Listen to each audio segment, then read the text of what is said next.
27 अगस्त 1967 30 sky divers पहुंचते हैं ऑर्टनर airport जो कि है यूएसए की स्टेट ओहायो में। और इनमें से 16 स्काई डाइवर्स जिनका तजर्बा भी सालों का था, उनकी जिंदगी का वो दर्दनाक और आखिरी दिन होने वाला था, वो भी एक छोटी सी गलती की वजह से। ऐसी गलती जो इतनी मामूली थी कि दुनिया हैरान थी ये गलती आखिर हो कैसे सकती है। असल में उनको वर्ल्ड वॉर 2 में यूज होने वाले B-25 बॉम्बर प्लेन से फ्री स्काई डाइव की ऑफर दी गई थी और ये ऑफर एक प्राइवेट कंपनी ने की थी जो ऑलरेडी इस प्लेन को मॉडिफाई कर चुके थे। एक एक करके जब डाइवर्स प्लेन में बैठने लगे तो ओवरवेट की वजह से सिर्फ 20 डाइवर्स को, जो सबसे ज्यादा स्किल्ड थे, उनको ही बिठाया गया और बाकी के 10 डाइवर्स जो प्लेन पर नहीं जा सके उनको फिलहाल तो बहुत अफसोस हुआ, लेकिन उनको क्या ही पता था कि ये फैसला उनकी जान बचाने वाला है। चलिए जानते हैं कि कैसे 18 स्काई डाइवर्स जिन्होंने प्लेन से इस खुशी में जंप किया कि वो लकी डाइवर्स हैं जो B-25 जैसे हिस्टोरिक प्लेन से जंप कर रहे हैं, लेकिन जो उनको किस्मत लग रहा था वही उनकी बदकिस्मती कैसे बन गई और एक्साइटमेंट से भरे हुए चेहरे खौफ से कैसे भर गए और जैसे जैसे वो नीचे जाते गए वैसे वैसे जिंदा रहने के चांसेस भी कम होते जा रहे थे। 27 अगस्त वाले दिन मौसम की खराबी की वजह से प्लान में थोड़ा डिले हो जाता है, लेकिन कुछ ही देर बाद दोपहर के 3 बजे B-25 टेक ऑफ कर जाता है जिसमें 20 स्काई डाइवर्स होते हैं। प्लान के मुताबिक B-25 बॉम्बर ने टेक ऑफ करके 18 डाइवर्स को 20,000 फीट की हाइट तक लेके जाना था और इसी एयरपोर्ट के ठीक ऊपर ही इनको ड्रॉप करवाना था। बाकी के 2 डाइवर्स को 30,000 फीट की हाइट से जंप करवाना था। जैसे ही B-25 टेक ऑफ करता है उसके साथ ही एक छोटा प्लेन सेसना 180 भी एयरपोर्ट से टेक ऑफ करता है। इस प्लेन ने सिर्फ 12,000 फीट की हाइट तक रहकर स्काई डाइवर्स की मूवी रिकॉर्ड करनी थी। प्लान के मुताबिक B-25 अपनी यूजुअल स्पीड के साथ टारगेट हाइट तक पहुंच रहा था और साथ में दोनों पायलट्स एयर ट्रैफिक कंट्रोलर यानी ATC से भी कांटेक्ट में थे, क्योंकि लोकेशन मालूम करना और किसी तरीके से पॉसिबल नहीं था और ना ही उस दौर में GPS था। ATC से कांटेक्ट करके ही उनको अपनी लोकेशन का पता लगना था। B-25 टारगेटेड एल्टीट्यूड यानी 20,000 फीट की हाइट पर पहुंच चुका था। अब पायलट को सही लोकेशन पर जाके डाइवर्स को ड्रॉप करना था, तो पायलट ने ATC से कांटेक्ट किया। कंट्रोल टावर ने पायलट को बताया कि वो ऑर्टनर एयरपोर्ट से बस 9 किलोमीटर ही दूर है। ठीक 1 मिनट बाद सेसना के पायलट ने अपनी लोकेशन का पता किया तो वो B-25 बॉम्बर से 9 किलोमीटर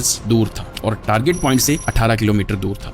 मौसम भी खराब था और सेसना प्लेन से B-25 दिख भी नहीं रहा था। कुछ ही मिनट्स के बाद B-25 के पायलट ने दोबारा ATC से अपनी लोकेशन कंफर्म की। अब वो एयरपोर्ट के ठीक ऊपर थे, तो पायलट ने डाइवर्स को जंप करने का इशारा किया। जैसे ही डाइवर्स जंप करते हैं उसी वक्त एक गलती हो चुकी थी जो इन सब डाइवर्स की आंखों को बंद करने वाली थी। टेम्परेचर -30 होने की वजह से सब डाइवर्स ने एक्स्ट्रा लेयर पहन रखी थी जंप सूट के साथ। जैसे ही सबने छलांग लगाई उनको कुछ भी दिख नहीं रहा था घने बादलों की वजह से, तो उन्होंने डिसाइड किया कि बादलों से गुजर जाने के बाद वो अपने पैराशूट्स को डिप्लॉय करेंगे। बादल खत्म हुए तो सब डाइवर्स देखते हैं कि नीचे तो हर तरफ पानी ही पानी है और इनको तो लैंड करना था जमीन पर। असल में डाइवर्स लेक एरी के ऊपर थे जो ऑर्टनर एयरपोर्ट के बिल्कुल साथ थी और ये दुनिया की 4th बिगेस्ट लेक है और कई 100 किलोमीटर तक फैली हुई है। खैर पायलट्स अब 3,000 फीट की हाइट पर ही थे, तो उन्होंने फौरन से पहले अपने पैराशूट्स को डिप्लॉय किया ताकि किसी तरह वो लेक के बॉर्डर पर जमीन के जितना करीब हो सके लैंड करें, लेकिन अफसोस ऐसा ना हो सका। जिस जगह उन्होंने पानी में लैंड किया वो जमीन से